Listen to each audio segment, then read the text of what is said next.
I refused to pay for my daughter-in-law's $50,000 cruise. She slapped me and shouted, "Then find somewhere else to live." My son nodded. "I'll squeeze every cent out of you." I walked out with no destination. 2 days later, "I'm glad to have you here. Follow my story until the end and comment the city you're watching from, so I can see how far my story has reached." "I refuse to pay $50,000 for your cruise, Lilia." The words left my mouth quietly, but they might as well have been a bomb exploding in my son David's living room. I watched as my daughter-in-law's face twisted into something ugly, her perfectly manicured fingers gripping the cruise brochure so tightly it crumpled. "Excuse me?" Lilia's voice was ice cold, that tone she used when she wanted to make someone feel small.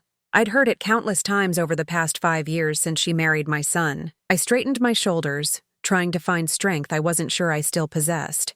"You heard me. I won't pay for your anniversary cruise." The silence that followed was deafening. David sat frozen on the couch between us, his eyes darting back and forth like he was watching a tennis match, but I knew which side he'd choose. He always chose Lilia. "Marlene," Lilia said, standing up slowly, her 5'9" frame towering over me as I remained seated. "I think you misunderstood. This isn't a request." My heart started pounding, but I kept my voice steady. "I understood perfectly, and the answer is no." That's when it happened. The sound of her palm connecting with my cheek echoed through the room like a gunshot. The sting was immediate, radiating across my face and down my neck. I touched my cheek, feeling the heat spreading under my skin. "Then find somewhere else to live," Lilia screamed, her composed mask finally slipping. "I'm tired of supporting a selfish old woman who can't even help her own family." I looked at David, waiting for him to defend me, to tell his wife she'd crossed a line. Instead, he nodded slowly, avoiding my eyes. "Mom," he said, his voice barely above a whisper, "maybe it's time you found your own place. Lilia's right. We've been carrying you financially for too long." The betrayal hit harder than the slap. David was my only child, the baby I'd raised alone after his father abandoned us when he was 3. I'd worked double shifts at the diner, sacrificed everything to give him opportunities I never had. And this was how he repaid me. "I've been paying rent here for 2 years, I said, my voice trembling despite my efforts to stay calm. "I've helped with groceries, utilities, even that down payment on your car." Lilia laughed, a sharp, cruel sound. "Helped? You mean the measly $800 a month you contribute? David makes 6 figures, Marlene. Your little contribution is nothing." "Then why do you need my $50,000 for a cruise?" I asked. David finally looked at me, and I saw something in his eyes I'd never seen before. Resentment. "Because we deserve it, Mom. Lilia and I work hard. We've earned a luxury vacation. With my money." "Money you're just hoarding anyway," Lilia snapped. "What are you saving it for? You're 62 years old with no life, no friends, nothing. At least let your family enjoy it." The words cut deep because part of them was true. I had become isolated over the years, especially after moving in with them. Lilia had slowly but systematically distanced me from my few friends, always finding reasons why I couldn't attend gatherings or why people couldn't visit. "I'm saving it for emergencies," I said weakly. "Well, this is an emergency," David said, standing up and crossing his arms. "Our marriage needs this trip, Mom. And if you can't support that, then maybe you need to reevaluate what family means to you." I stared at my son, this man I barely recognized. When had he become so cold? When had he started speaking to me like I was a burden instead of his mother? "I see," I whispered, gathering my purse and standing on shaky legs. "I'll pack my things." "Good," Lilia said, settling back onto the couch with a satisfied smirk. "And don't think you can guilt trip us into changing our minds. David agrees with me completely." As I walked toward the stairs to pack my belongings, I heard David's voice behind me. "Mom, wait." For a moment, hope fluttered in my chest. Maybe he was finally going to stand up for me. "I'm going to need every penny from you. That $50,000 plus whatever else you've got saved. Consider it compensation for everything Lilia and I have provided over the years." The hope died instantly, replaced by a cold numbness that spread through my entire body. I didn't trust myself to speak, so I just continued up the stairs to the small room that had been my home for 2 years. It didn't take long to pack. When you've been made to feel like a guest in your own family, you don't accumulate much. 2 suitcases and a box of photo albums. That was the sum total of my life. As I carried my bags downstairs, I could hear Lilia on the phone in the kitchen, her voice animated and happy. "Yes, Mom. She finally agreed to move out. I know. I'm so relieved. David and I can finally have our house back." I paused at the bottom of the stairs, listening to her paint me as the villain in her story. According to Lilia, I had graciously decided to give them their space and had even offered to help pay for their anniversary cruise as a parting gift. David was nowhere to be seen when I reached the front door, probably hiding in his office, too much of a coward to face what he'd done. I set my bags down and took one last look around the house where I'd thought I'd found a place to belong. The irony wasn't lost on me. This house, with its granite countertops and hardwood floors, had been purchased with my help. When David and Lilia got married, I'd given them $20,000 from my savings as a wedding gift, money I'd earned scrubbing floors and serving coffee for 30 years. I picked up my bags and walked out into the cool evening air. My car, a 15-year-old Honda that had seen better days, sat in the driveway like a faithful old friend. At least it was mine, paid for with my own money. As I loaded my belongings into the trunk, I realized I had nowhere to go. No family who would take me in, no close friends to call. The few people I'd once been close to had drifted away over the years, or been pushed away by Lilia's subtle manipulations. I sat in the driver's seat for a long moment, my hands shaking as I gripped the steering wheel. At 62, I was homeless, essentially alone in the world, with nothing but my car and whatever money I had left in my savings account. The tears came then, hot and bitter, streaming down my face as the reality of my situation hit me. My own son had chosen his wife's greed over his mother's well-being. The child I'd sacrificed everything for had thrown me away like garbage. I started the car and drove aimlessly through the suburbs, past houses filled with families who probably loved each other, past restaurants where I'd once worked, past a life that suddenly felt like it belonged to someone else. As night fell, I found myself in a 24-hour diner parking lot, staring at my reflection in the rearview mirror. My left cheek was still red from Lilia's slap, and my eyes were swollen from crying. I looked exactly like what I was, a discarded old woman with nowhere to go. But somewhere deep inside, beneath the hurt and humiliation, something else was stirring. It felt foreign at first, this tiny spark of something that might have been anger. Or maybe it was just the beginning of understanding that I deserved better than this. I pulled out my phone and checked my bank balance. $87,000. Not a fortune, but more than Lilia thought I had. Money I'd saved penny by penny, working jobs that destroyed my back and aged my hands, always thinking I was building something for my family's future. Now I realized the truth. I hadn't been building anything for them. I'd been building a prison for myself, one made of guilt and obligation, and the desperate need to be loved by people who saw me as nothing more than a source of money. The question was, what was I going to do about it? I spent 3 days living in my car, moving from parking lot to parking lot, trying to figure out what to do next. The nights were the worst, curled up in the back seat, listening to every sound, jumping at every shadow. During the day, I'd drive around aimlessly, sometimes stopping at diners for coffee and a cheap meal, trying to make my money last. On the 4th morning, I found myself at the harbor. I wasn't sure what had drawn me there. Maybe the sound of seagulls crying overhead, or the way the morning light danced on the water. It reminded me of better times, when I was young, and the world still seemed full of possibilities. I parked near the marina and walked along the wooden planks, breathing in the salt air. Massive cruise ships towered above smaller boats, their white hulls gleaming in the sunlight. I'd never been on a cruise, could never afford such luxury, but I'd always imagined what it would be like to just sail away from all your problems. That's when I saw him. He was standing on the deck of one of the largest ships, wearing a crisp white captain's uniform, his silver hair catching the morning breeze. Even after 40 years, I'd have recognized that profile anywhere. The strong jaw, the way he held his shoulders, the careful way he moved. James Morrison. My heart stopped beating for a moment, then started again so hard I could feel it in my throat.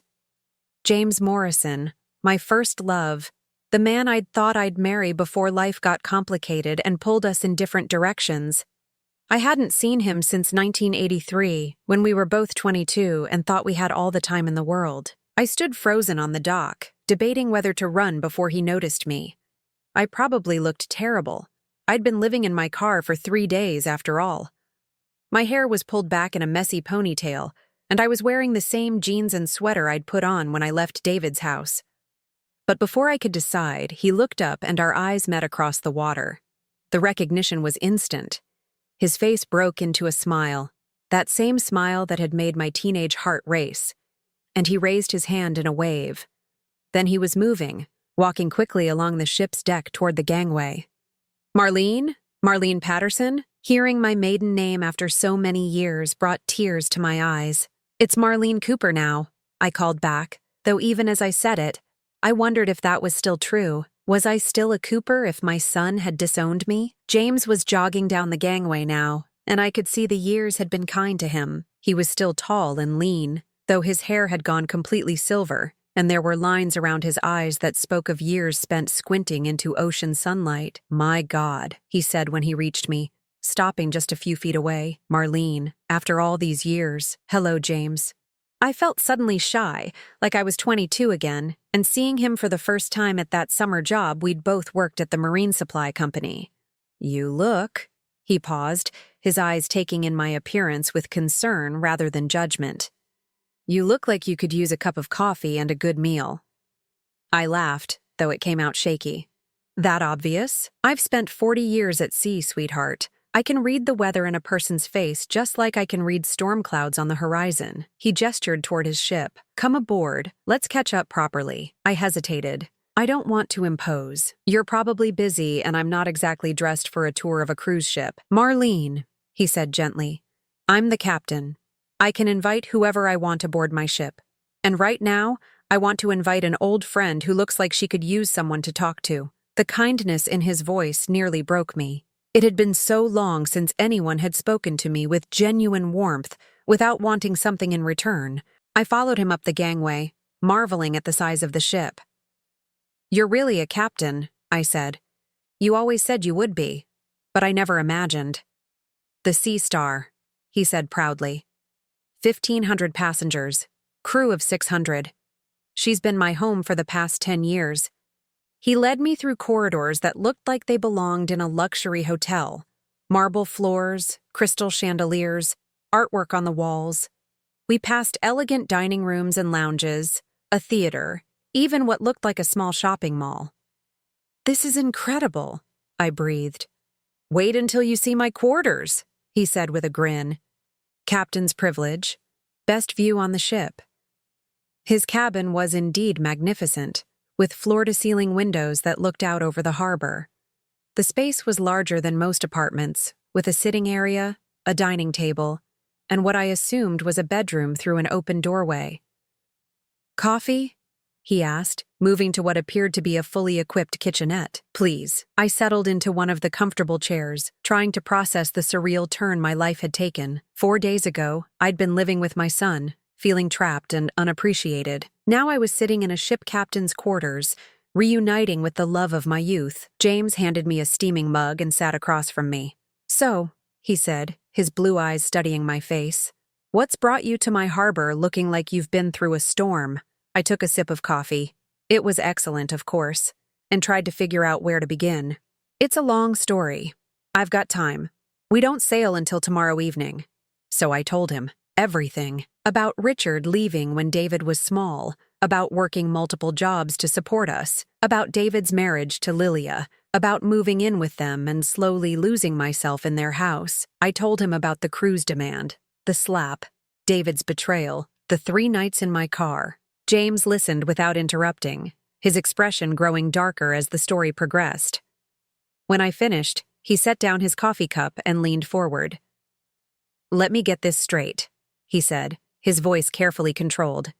"Your son and his wife demanded $50,000 from you, and when you refused, they threw you out of the house?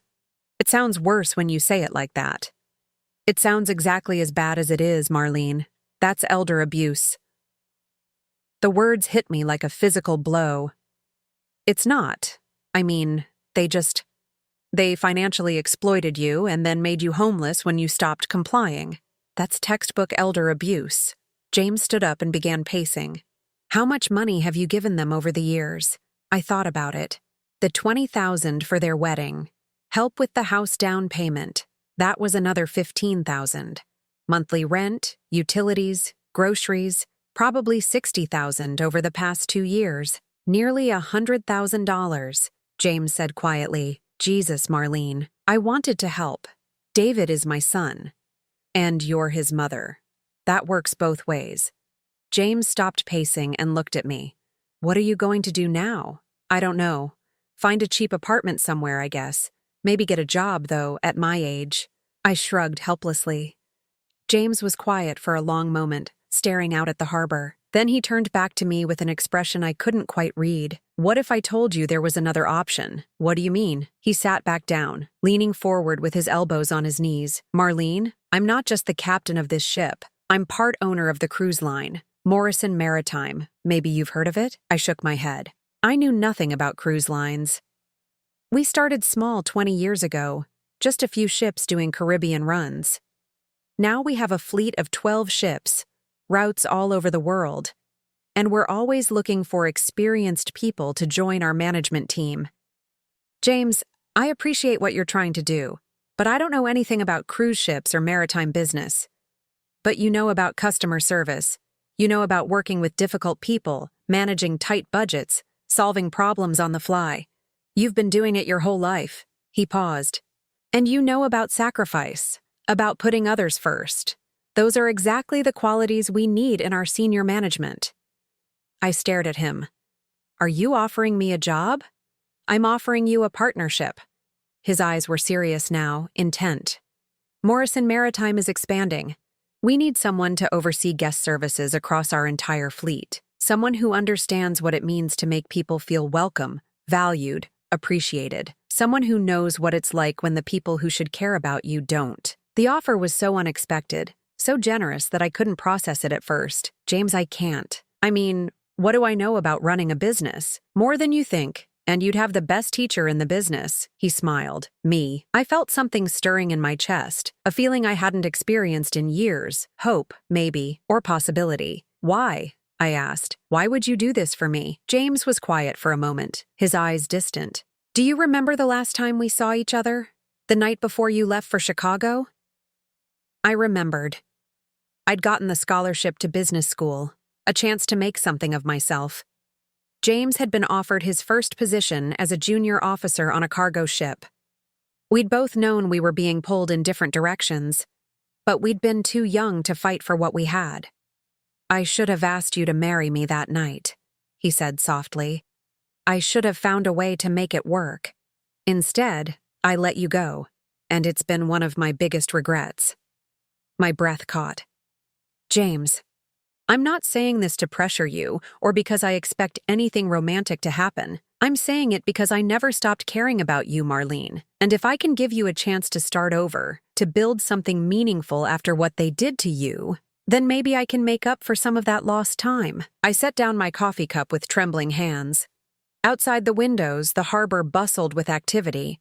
People going about their lives, pursuing their dreams, building their futures. For so long, I'd felt like I was just existing, serving everyone else's dreams while my own withered away.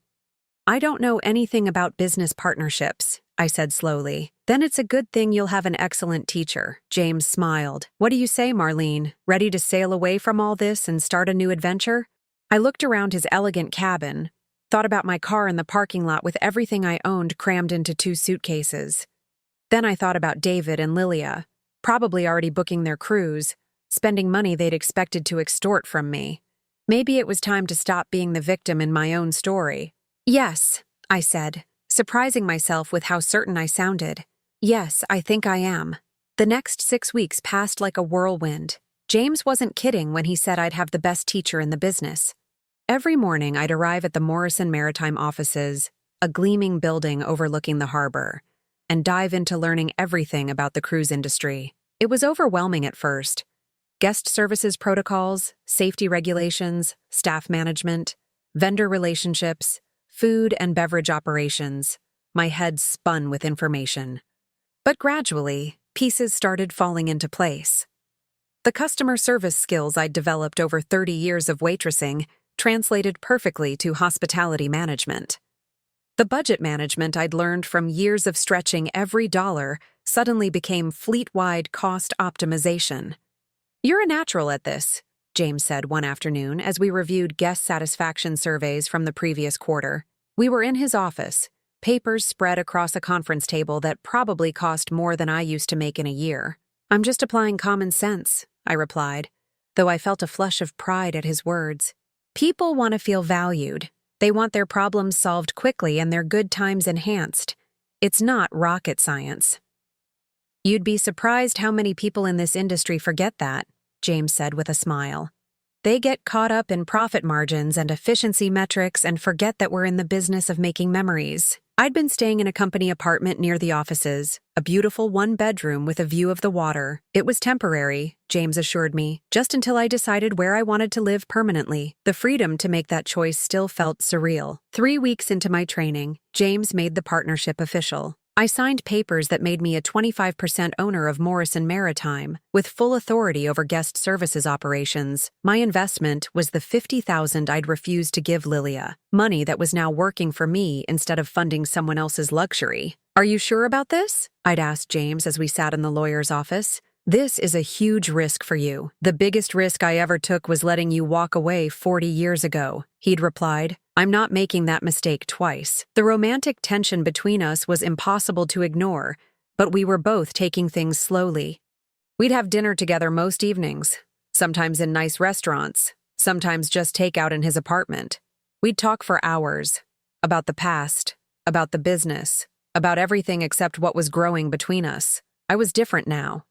I could feel it in the way I carried myself, in the confidence that crept into my voice during business meetings. For the first time in decades, I wasn't apologizing for taking up space. I wasn't grateful for scraps of attention. I was contributing something valuable, and people respected me for it. The transformation wasn't just internal. James had insisted I update my wardrobe for my new role, and shopping for business attire had been a revelation. I'd spent so many years buying whatever was cheapest, whatever would last longest, that I'd forgotten what it felt like to choose clothes that actually flattered me. Now I had tailored blazers, elegant dresses, shoes that made me feel powerful instead of practical. When I looked in the mirror, I saw a businesswoman, not a discarded mother living on charity. My phone had been eerily quiet since I'd left David's house. No calls, no texts, no attempts to check on my welfare. The silence spoke volumes about how they really felt about me.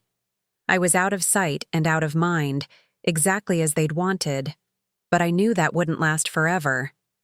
The call came on a Tuesday afternoon as I was reviewing staffing schedules for our Caribbean fleet. David's name appeared on my phone, and I stared at it for a long moment before answering. "Hello, David." "Mom?" His voice sounded strained. "Where the hell are you? I've been trying to find you for weeks." "I'm exactly where you told me to be," I said calmly, living my own life. "Look, about that night. Lilia feels bad about how things went down. We both do. Why don't you come home and we can talk about this like adults?" I almost laughed. "Come home?" "David, you made it very clear that I don't have a home with you. Don't be dramatic, Mom. You know we didn't mean it like that. We were just stressed about money and you decided your stress was my responsibility to fix." I kept my voice level, professional. "What do you need, David?" There was a pause. Look, we're having some cash flow problems. The investment Lilia made didn't pan out like we expected, and what investment?" Another pause. "She took some money from our savings to invest in her friend's startup. It was supposed to be a sure thing, but the company went under last month." I closed my eyes. "How much money?" "Most of it," he admitted quietly. "About 40,000. And now we can't make the mortgage payment and the cruise line wants payment for the booking. So that's why they'd called. Not because they missed me. Not because they regretted how they'd treated me. They needed money again." "I see," I said. "And you thought I'd just hand over another $40,000? Mom, please, we're family. I know we screwed up, but we're desperate here. The bank is talking about foreclosure, and if we can't pay for this cruise, Lilia's going to leave me. She says she can't be married to a financial failure. The old Marlene would have felt guilty. The old Marlene would have rushed to fix their problems, would have sacrificed her own security to bail them out once again. But I wasn't the old Marlene anymore. David, I want you to listen to me very carefully, I said. I am not going to give you any money. Not for your mortgage, not for your cruise, not for anything. Mom, you don't understand. I understand perfectly. You and Lilia spent your savings on a risky investment without consulting anyone. You made poor financial decisions, and now you want me to face the consequences. But you have the money. I know you do. How I spend my money is no longer your concern. I could hear him breathing heavily on the other end of the line. You made that very clear when you threw me out of your house. We didn't throw you out. We just asked you to contribute more to the household. You demanded $50,000 and then assaulted me when I refused. Let's not rewrite history, David. Silence stretched between us. Finally, he spoke again, and his voice was different now, harder. Fine. But don't come crying to us when you're old and sick and need someone to take care of you. Because after this, you're on your own. The threat might have worked on the old Marlene, but the new me just smiled. I'm already on my own, David. And I'm doing just fine. I hung up before he could respond. That evening, James and I were having dinner at a small Italian restaurant near the harbor. I told him about David's call, and he'd listened with a grim expression. How are you feeling about it? He asked as we shared a bottle of wine. Relieved, actually, I said, surprising myself with the honesty. For years, I kept waiting for him to appreciate what I was doing for him. I kept thinking that if I just gave enough, sacrificed enough, he'd finally see me as more than just a source of money. And now I know that was never going to happen. He doesn't see me as his mother. He sees me as his backup plan. And I'm done being anyone's backup plan. James reached across the table and took my hand. I'm proud of you. The simple words meant more to me than any grand gesture. When was the last time someone had been proud of me? When was the last time someone had seen my strength instead of just my usefulness? There's something else, James said, his thumb tracing patterns on my knuckles. I got a call today from our booking department. Someone made a reservation on the Sea Star for next month's Caribbean cruise. A Mr. and Mrs. David Cooper. My heart stopped. They booked the cruise, even without my money. Apparently they found the money somewhere. Credit cards, probably. James's expression was carefully neutral. The cruise they couldn't afford without your $50,000. I stared at him, processing this information. They're going to be on your ship. On our ship. It appears so. James squeezed my hand. The question is, what do you want to do about it? I thought about it for a long moment. David and Lilia would board that ship expecting a luxury vacation, probably paid for with borrowed money they had no realistic way to repay. They'd strut around the decks, take selfies by the pool, complain about the service if their towels weren't fluffy enough, and they'd have no idea that the woman they'd discarded, the mother they'd used and thrown away, was now part owner of the very company providing their vacation. I want to be there, I said finally, not to cause trouble, not to confront them. I just want to see who I really was to them, now that I know who I really am to myself. James nodded slowly. The Sea Star is launching a new guest services program next month. It would be the perfect opportunity for the new VP of Guest Services to be on board, observing operations firsthand. VP of Guest Services? I raised an eyebrow. Effective immediately, James said with a smile. That is, if you're interested in the position. I looked around the restaurant, at the other diners enjoying their evening, at the harbor lights twinkling through the windows. 6 weeks ago, I'd been sleeping in my car, discarded and alone. Now I was a business owner, a vice president, a woman with choices and power and a future. I'm very interested, I said. James lifted his wine glass. To new beginnings. To new beginnings, I agreed, clinking my glass against his. But as we drank, I was already thinking about the cruise. About David and Lilia stepping onto our ship, still believing I was the weak, desperate woman they'd pushed around. They had no idea what they were walking into, and I intended to keep it that way, at least for a while. The anticipation was already building, a mixture of nervousness and excitement that I hadn't felt in years. For the first time in my life, I wasn't going to be the victim of someone else's story. I was going to be the author of my own. The morning of embarkation, I stood on the bridge of the Sea Star watching passengers stream up the gangways. The organized chaos of cruise ship boarding was something I'd learned to appreciate over the past month. 1,500 people, all excited for their vacation, all expecting everything to go perfectly. I'd been living aboard the ship for 2 weeks now, learning every detail of operations from the inside. My cabin was on the same deck as James's, connected by a private corridor that we hadn't discussed, but both appreciated.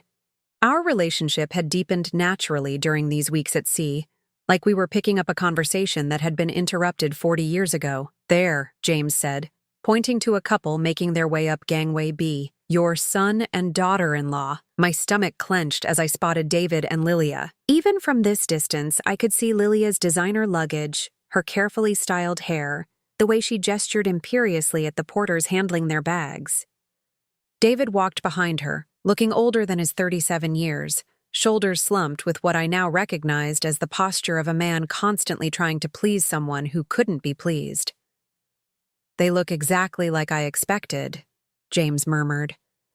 I'd shown him photos from my phone, the few family pictures I still had. He'd studied them with the intensity of a military strategist, which wasn't far from the truth. We'd planned this day carefully. "Remember," he said, turning to me, "you're Marlene Morrison now, VP of Guest Services. As far as anyone knows, you're conducting routine observations of embarkation procedures." Marlene Morrison. I'd started using the name a week ago after James proposed it. "For business purposes," he'd said, though we both knew it meant more than that. The name felt like armor, protecting the new woman I'd become from the old wounds the old Marlene carried. I made my way down to the main deck, wearing my crisp navy blazer with the Morrison Maritime logo, my staff badge clearly visible. I positioned myself near the guest services desk, ostensibly reviewing check-in procedures, but really waiting for the moment I'd been both dreading and anticipating for weeks. It took an hour before I saw them. Lilia came first, of course, striding through the atrium like she owned the place. She wore a white sundress that probably cost more than I used to make in a month, and her new diamond bracelet caught the light from the crystal chandelier overhead. David followed, looking around with the wide-eyed expression of someone who'd never been on a cruise ship before. Despite everything, I felt a pang of maternal affection. He'd always had that same expression as a child when we'd go somewhere special, the zoo, the county fair, anywhere his father had never taken him. They approached the guest services desk with a complaint already forming on Lilia's lips. "Excuse me," she said to Maria, our head guest services representative, "but there seems to be some mistake with our cabin assignment. We booked a balcony suite, but we're being placed in some tiny interior room." Maria checked her computer with the practiced patience of someone who dealt with entitled passengers all day. "I show you in cabin 4127, which is indeed an interior cabin. That matches your booking confirmation." "That's impossible," Lilia snapped. "I specifically requested a balcony suite. I understand your frustration, ma'am. Let me see what upgrades might be available." Maria's fingers flew over her keyboard. "I do have some balcony cabins available, but there would be an upgrade fee of $800 per night. For a 7-night cruise, that would be $5,600, David interrupted, his voice tight. "We can't afford that." Lilia whipped around to glare at him. "Don't embarrass me, David. We'll take the upgrade." "Lilia, we've already maxed out the credit cards just to pay for this trip. We can't." "Then figure it out," she hissed, low enough that she thought only he could hear, but I was standing close enough to catch every word. "I am not spending my anniversary cruise in some closet without a window." This was my chance. I stepped forward, my professional smile in place. "Excuse me," I said, approaching the desk. "Is there a problem I can help with?" Maria looked relieved to see me. "Ms. Morrison, these guests are hoping to upgrade their cabin." Lilia turned to me, and for a moment I thought she might recognize me, but her eyes passed over me without a flicker of recognition. To her, I was just another service employee. "Finally, someone who might actually be helpful," Lilia said with exaggerated relief. "This young woman seems to think we can't afford a simple cabin upgrade." I looked at her steadily. This woman who had slapped me, thrown me out of my home, tried to steal my life savings. She was looking at me expectantly, waiting for me to solve her problem, just like she'd always expected me to solve her problems.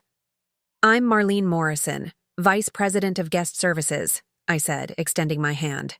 And you are? Lilia Cooper, she said, shaking my hand with the limp grip of someone who considered handshakes beneath her. And this is my husband, David. We're celebrating our anniversary, and we really need a cabin with a balcony. Of course, I said smoothly. Let me see what I can do for you.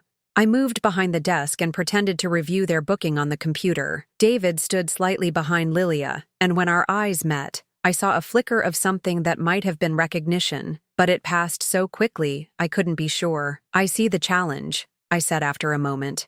Your original booking was made quite recently, so most of our premium cabins are already occupied. Recently? Lilia's voice rose. We booked this months ago. I tilted my head, looking at the screen.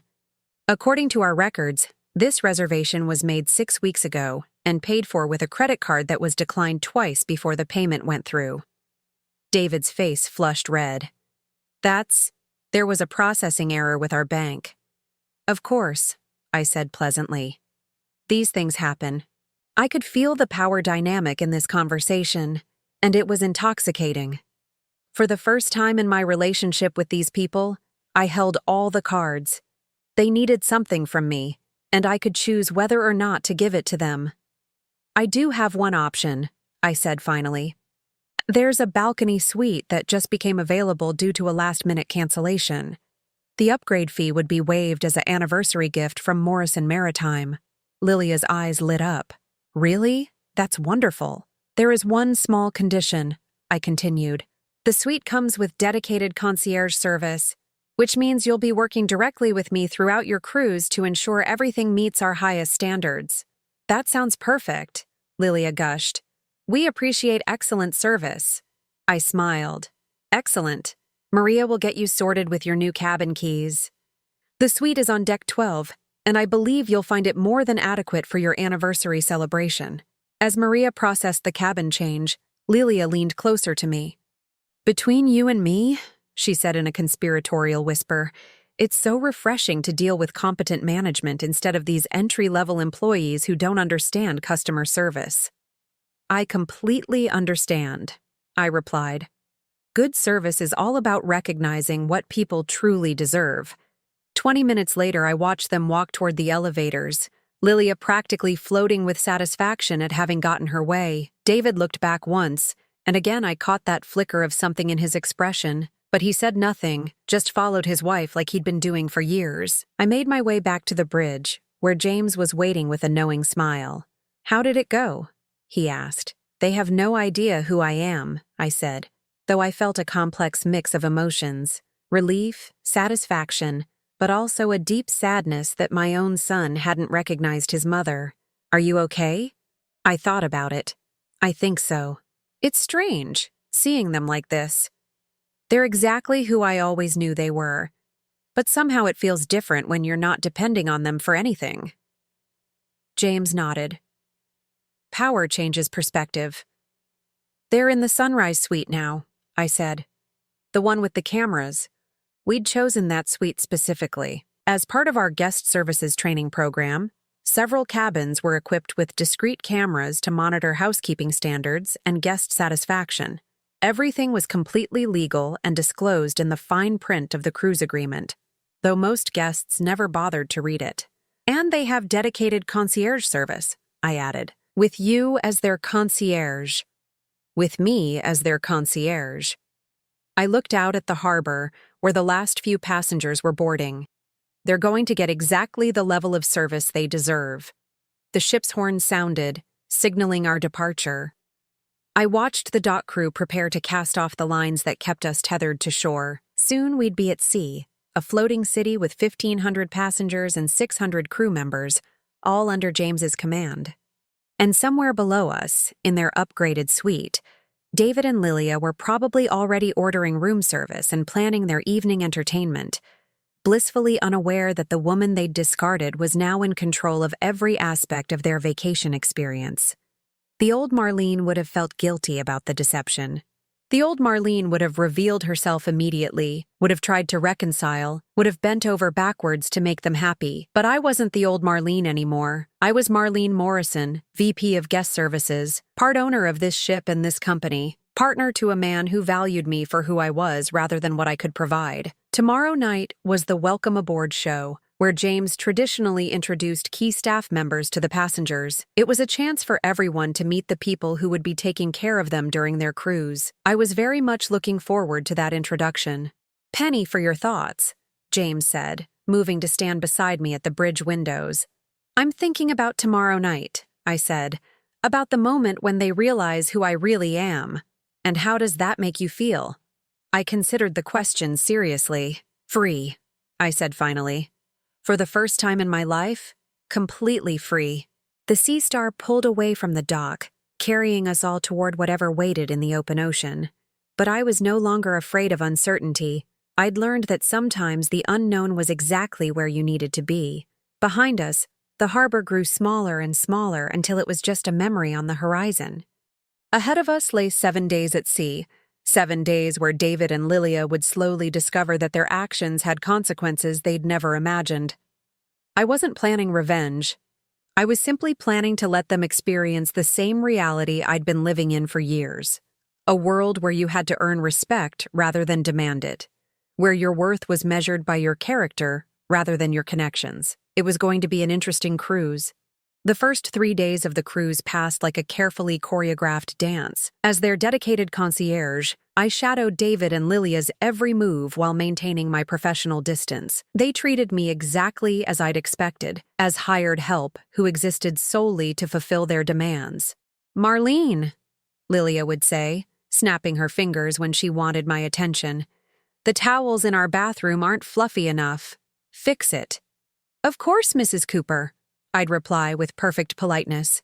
"I'll have housekeeping address that immediately." David barely acknowledged my presence, which shouldn't have surprised me but still stung. This was the child I'd raised alone, the boy I'd worked 3 jobs to support, and he looked through me like I was invisible. Through the discreet monitoring system, James and I observed their private moments. The fights were constant and brutal. Lilia berated David for everything. His clothes, his conversation, his inability to provide the lifestyle she felt she deserved. "I can't believe I married such a loser," she said on the second night, her voice sharp with contempt as they dressed for dinner. "Your mother was right about one thing. You're a disappointment." David flinched at the words. "Lilia, please. We're supposed to be celebrating our anniversary. Celebrating what? 5 years of mediocrity? 5 years of pretending you're something you're not?" She turned away from the mirror where she'd been applying lipstick. "At least when your mother was bankrolling us, we could maintain some dignity." "She'll come around," David said weakly. "She always does." "No, she won't. She's gotten selfish in her old age. Typical." Lilia picked up her purse. "Well, at least this cruise is paid for. After this, we're going to have to make some serious changes." I watched this exchange from the security office, James beside me. He squeezed my shoulder gently. "Still think you made the wrong choice?" he asked. I shook my head. The woman on that screen wasn't someone I'd ever truly known. I'd seen glimpses of her cruelty, but I'd always made excuses, always blamed stress or circumstances. Now I was seeing her true nature, and it was uglier than I'd imagined. The third day brought the incident that would change everything. I was in the dining room, observing lunch service, when I heard raised voices from across the room. Lilia was standing at her table, gesticulating angrily at one of our waitstaff, a young woman named Carmen who was working her first cruise contract. "This is completely unacceptable." Lilia's voice carried across the dining room, causing other passengers to turn and stare. "I ordered my salad with dressing on the side, and you brought it pre-dressed. Do you not understand English?" Carmen, whose English was actually excellent, but carried a slight accent from her native Philippines, apologized profusely. "I'm so sorry, ma'am. I can get you a new salad right away." "No, that's not good enough," Lilia snapped. "I want to speak to your manager. This kind of incompetence is exactly why people like you shouldn't be working in hospitality. People like you." The phrase hit me like a physical blow. I'd heard that tone before, directed at me countless times, but hearing it aimed at Carmen, a hard-working young woman sending money home to support her family, filled me with rage. David sat silently at the table, avoiding eye contact with anyone, including his wife. He was embarrassed by her behavior, but too weak to stop it. I walked over to their table, my professional smile firmly in place despite the fury burning in my chest. "Is there a problem here?" I asked pleasantly. Lilia whirled around, relief flooding her face when she saw me. "Marlene, thank God. This waitress completely messed up my order and then had the audacity to argue with me about it." I looked at Carmen, who was close to tears, then back at Lilia. "I'm sure it was just a simple misunderstanding. These things happen." "No, they don't happen when staff are properly trained," Lilia shot back. "I want her fired." The dining room had gone quiet around us. Other passengers were watching the scene unfold, some with disapproval at Lilia's behavior, others with the uncomfortable fascination people have for public humiliation. "Mrs. Cooper," I said, my voice still perfectly professional, "I understand you're upset. Why don't we step outside and discuss this privately? No, I want this resolved right here, right now. This girl doesn't deserve to work on this ship." Carmen looked at me with pleading eyes. I knew her story. She was 23, supporting her parents and 2 younger siblings back home. This job was everything to her. "Actually," I said, my voice taking on a slight edge, "Carmen is one of our finest staff members. She's been recognized for excellence in guest service multiple times." Lilia's eyes narrowed. "Are you contradicting me? I'm providing accurate information about our staff." I smiled, but there was steel in it now. "Perhaps the confusion arose from a miscommunication about your order." "There was no miscommunication. She's incompetent, and you're clearly too inexperienced to recognize poor service when you see it." The insult hung in the air between us. Around the dining room, I could see other passengers shifting uncomfortably. This was the moment I'd been building toward for 3 days, the moment when Lilia's true nature would be on full display for everyone to see. "I assure you, Mrs. Cooper, I have extensive experience in guest services," I said quietly. "More than you might realize."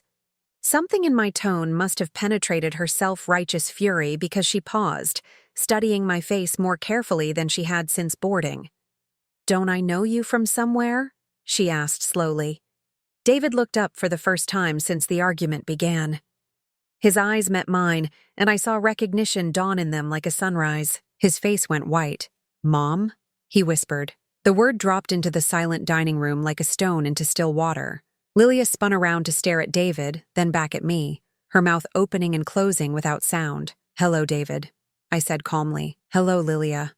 Lilia's face cycled through a dozen emotions: shock, confusion, anger, and finally, humiliation, as she realized that everyone in the dining room had heard David call me Mom. "You," she started, then stopped, her brain clearly struggling to process the situation. "You're supposed to be homeless, destitute, begging you to take me back?" I finished for her.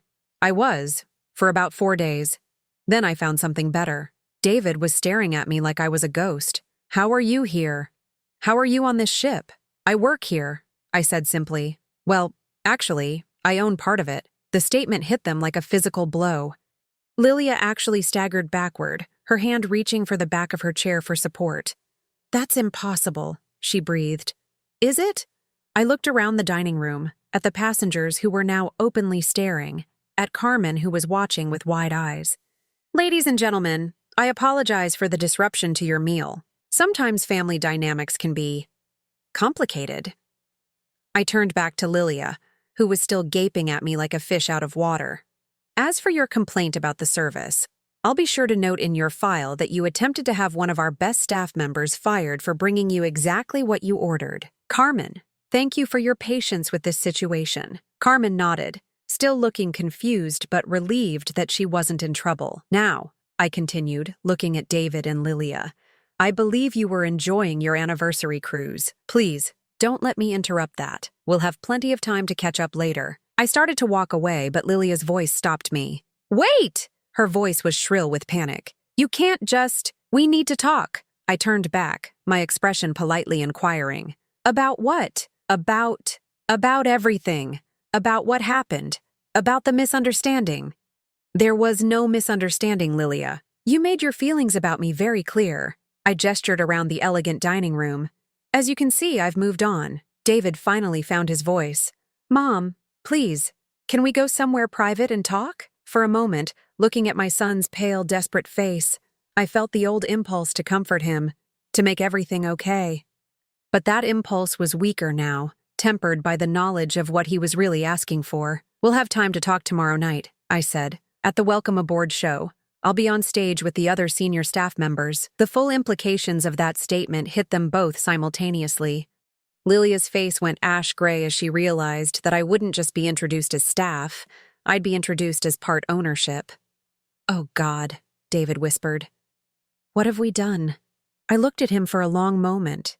This man who had thrown me out of his house, who had chosen his wife's cruelty over his mother's love, who had seen me as nothing more than a source of money. You got exactly what you wanted, I said quietly, a life without me in it. Then I walked away, leaving them sitting in their luxury dining room, surrounded by the whispers of other passengers who had witnessed their public humiliation. As I made my way back to the staff areas, I felt lighter than I had in years. The secret was out. The pretense was over. Tomorrow night, when James introduced me to the entire ship as his business partner and the woman he loved, David and Lilia would understand the full scope of what they had lost. But more importantly, I would finally be free of the last chains that bound me to a family that had never truly valued me. The old Marlene would have felt guilty about their embarrassment. The new Marlene, Marlene Morrison, felt only the sweet satisfaction of justice finally served. Tonight, I would have dinner with James in the captain's quarters, planning our future together. Tomorrow night, I would stand on that stage as an equal partner in a business empire, loved and respected by a man who saw my worth, and David and Lilia would sit in the audience, finally understanding that their actions had consequences they never could have imagined. The theater was packed for the Welcome Aboard show. 1,500 passengers filled the red velvet seats, all dressed in their cruise finery, excited for the evening's entertainment. From backstage, I could hear the buzz of conversation, the clink of champagne glasses, the anticipatory energy that always preceded these events. I stood in the wings wearing an elegant navy cocktail dress that James had helped me choose. Sophisticated, confident, beautiful. The woman in the mirror looked nothing like the broken, discarded mother who had slept in her car 2 months ago. She looked like someone who belonged on this stage, someone who had earned her place in the world. You ready for this? James asked, adjusting his dress uniform. As captain, he would open the show and introduce the key staff members, including me. More ready than I've ever been for anything, I replied, and meant it. Through a gap in the curtain, I could see David and Lilia in the third row. They'd dressed up for the evening, probably their finest clothes, purchased for this cruise they couldn't afford. David kept checking his phone nervously, while Lilia sat rigid beside him, her face a mask of barely controlled anxiety. They'd tried to contact me 3 times since yesterday's dining room incident. Calls to my cabin, messages left with guest services, even an attempt to corner me near the pool deck. I'd avoided them all, maintaining my professional duties while staying just out of reach. Let them stew, let them wonder, let them experience the same uncertainty I'd lived with for years. The lights dimmed, and James stepped onto the stage to thunderous applause. He was magnificent in his captain's uniform, commanding and confident as he welcomed the passengers aboard the Sea Star. Ladies and gentlemen, his voice carried easily across the theater. Welcome to what I promise will be an unforgettable cruise experience. Tonight, I want to introduce you to some of the exceptional people who make the magic happen on board our ship. He introduced the executive chef, the cruise director, the hotel manager, each receiving warm applause as they took their moment in the spotlight. I watched from the wings, my heart beating steadily, calmly. This was my moment, the culmination of everything I'd worked toward. And now, James continued, his voice taking on a special warmth, I want to introduce someone very special to our Morrison Maritime family. Please welcome our Vice President of Guest Services and my business partner, Marlene Morrison. The applause that greeted me as I walked onto the stage was warm and genuine. But I wasn't looking at the broader audience. I was looking directly at David and Lilia, watching their faces as the full reality of my transformation hit them. Lilia's mouth fell open. David went white as a sheet. Around them, other passengers applauded politely, unaware of the family drama playing out in the third row. Marlene joined our company 2 months ago, James continued, his hand finding mine as I reached his side, bringing decades of hospitality experience and a passion for ensuring every guest feels valued and appreciated. She's also the woman I'm going to marry. The last statement sent a ripple of surprised delight through the audience. Passengers loved romance, and the idea of the captain finding love with his business partner was exactly the kind of story they'd remember long after the cruise ended. But in the third row, David looked like he might be sick. James leaned down and kissed me gently, a sweet, public declaration of his love and commitment. The audience erupted in enthusiastic applause and cheers. "We're very excited about our future together," I said into the microphone, my voice clear and strong, both personally and professionally. "Morrison Maritime has become my home, and I'm committed to making sure every passenger experiences the same sense of belonging and appreciation that I found here." The irony of those words, spoken while looking directly at the son who had made me homeless, was not lost on me. After the show, as passengers mingled in the theater lobby, David and Lilia made their way toward the stage. I watched them approach, noting how they moved, David hesitant and unsure, Lilia with the determined stride of someone who still believed she could manipulate her way out of trouble. "Mom," David said when they reached me, his voice barely audible over the crowd noise. "We need to talk." "I'm sure you do," I replied pleasantly, "but I'm rather busy tonight. Business partner responsibilities, you understand." Lilia stepped forward, and I could see her struggling to find the right approach. The woman who had slapped me, thrown me out, demanded my money, was now faced with the reality that I held all the power. "Marlene," she said, trying for a conciliatory tone, "there's been a terrible misunderstanding. When we said those things, we were under so much stress." "What things?" I asked innocently. "When you demanded $50,000? When you slapped me? When you threw me out of the house? Or when you tried to have my staff member fired yesterday for doing her job correctly?" Each item on my list hit them like a physical blow.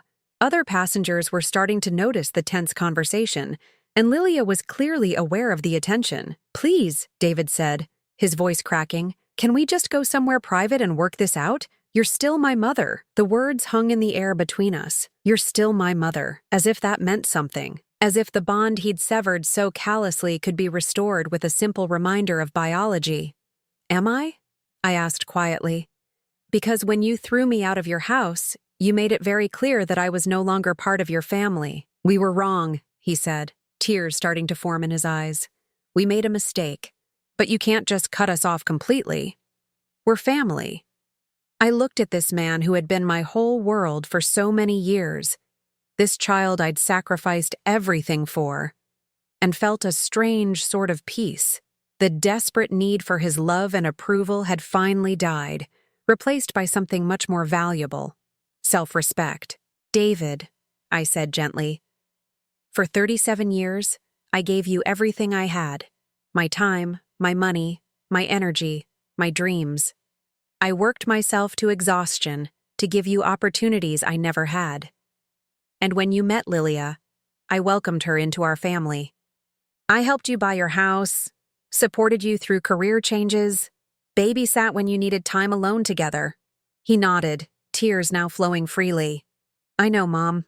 I know you did so much for us. And when I finally needed something from you, not money, not material support, just basic respect and kindness, you chose her demands over my dignity." I gestured toward Lilia, who was standing frozen beside him. "You watched her hit me and did nothing. You threw me out of your home and threatened to take everything I had left." "I'm sorry," he whispered. "I'm so sorry. I don't know what I was thinking." "You were thinking exactly what you always think," I said, my voice still gentle but firm. "You were thinking about what was easiest for you, what would cause you the least conflict with your wife. You weren't thinking about me at all." Lilia finally found her voice. "Look, we all said things we didn't mean, but we're family. Families forgive each other. I turned to look at her. This woman who had systematically isolated me from my son, who had seen me as nothing more than a convenient ATM. Lilia, I said, you've never considered me family. You've tolerated me when I was useful and discarded me when I wasn't. That's not what family does. But the money, she started. What about it? You have so much, and we're struggling. The house, the debts, we could lose everything. I nodded thoughtfully. You're right, you could lose everything. In fact, you probably will. Bad financial decisions tend to have consequences. The bluntness of my response clearly shocked her. She'd expected me to soften, to offer help, to fall back into my old pattern of rescuing them from their own choices. You'd really let us lose our house? David asked, his voice hollow with disbelief. I'm not letting you do anything, I replied. Your financial situation is the result of your own decisions. Lilia's failed investment, your refusal to live within your means, your assumption that I would always be there to bail you out, none of that is my responsibility anymore. James appeared at my side, having finished his post-show duties. He took in the scene immediately, the tears, the tension, the desperate expressions on David and Lilia's faces. Everything all right here? He asked, his arm sliding protectively around my waist. Just catching up with my son and daughter-in-law, I said. They were just leaving. We weren't, Lilia started, but I cut her off. Yes, you were. This conversation is over. David looked at me one last time, his eyes pleading. Mom, please, I'll do anything. I'll leave Lilia if that's what you want. I'll get on my knees and beg. Just please don't abandon me. The offer to leave Lilia was clearly desperate and hollow. He'd never follow through, and we all knew it. But even if he would, it was too late. The damage was done, the relationship irreparably broken. David, I said, feeling a strange sort of pity for him, I'm not abandoning you. You abandoned me 2 months ago when you threw me out of your house. I'm simply accepting the reality you created. But you're rich now. You have everything you need. Yes, I do. I have a business I'm passionate about, a man who loves and respects me, and a future full of possibilities. I have everything I need, and more importantly, I have people in my life who value me for who I am, not what I can provide. I looked around the theater lobby, at the passengers enjoying their evening, at the staff members who had become my colleagues and friends, at James, whose love had helped me remember my own worth. This is my family now, I said simply. The words hit David like a physical blow.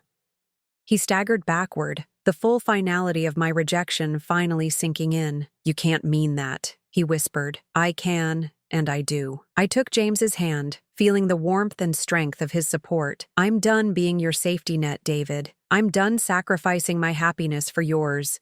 I'm done pretending that blood relation means more than basic human decency. Lilia made one last desperate attempt. What about grandchildren? Don't you want to be a grandmother someday? The question was meant to hit me where it hurt most, to remind me of all the future experiences I'd be missing. But instead of pain, I felt only relief. Any children you might have would be raised by you, I said.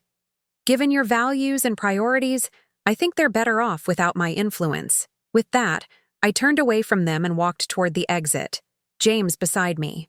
Behind us, I could hear Lilia's voice rising in panic, David's pleas becoming more desperate.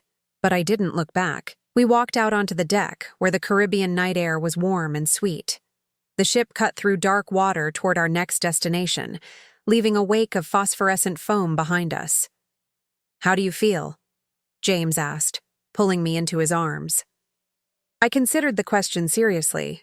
Free, I said finally. For the first time in my adult life, completely free. Any regrets? I thought about David and Lilia, probably back in their cabin now, finally understanding that their actions had permanent consequences. I thought about the grandchildren I might never meet, the family gatherings I'd never attend, the traditional connections I was severing forever. None, I said, and meant it. James kissed me then, soft and sweet under the Caribbean stars. When we broke apart, he was smiling. So what do you want to do with all this freedom? I looked out at the endless ocean stretching to the horizon, full of islands we'd explore together, adventures we'd share, a business we'd build side by side. Everything, I said. I want to do everything. The next morning, David and Lilia disembarked at our first port of call. They didn't complete the cruise, didn't enjoy the vacation they'd bankrupted themselves to afford. Instead, they flew home to face their mounting debts and dying marriage without the safety net they'd taken for granted for so long. I watched their tender boat carry them back to shore from the captain's deck, feeling nothing but a peaceful sense of closure. The old Marlene would have felt guilty, would have run after them with apologies and checkbook in hand. But I wasn't the old Marlene anymore. I was Marlene Morrison, business owner, beloved partner, woman of worth and dignity. I was exactly who I was meant to be. The Sea Star sailed on without them, carrying me toward a future I'd chosen for myself, surrounded by people who valued me for who I was rather than what I could provide. At 62, my real life was finally beginning. Now I'm curious about you who listened to my story. What would you do if you were in my place? Have you ever been through something similar? Comment below. And meanwhile, I'm leaving on the final screen 2 other stories that are channel favorites, and they will definitely surprise you. Thank you for watching until here.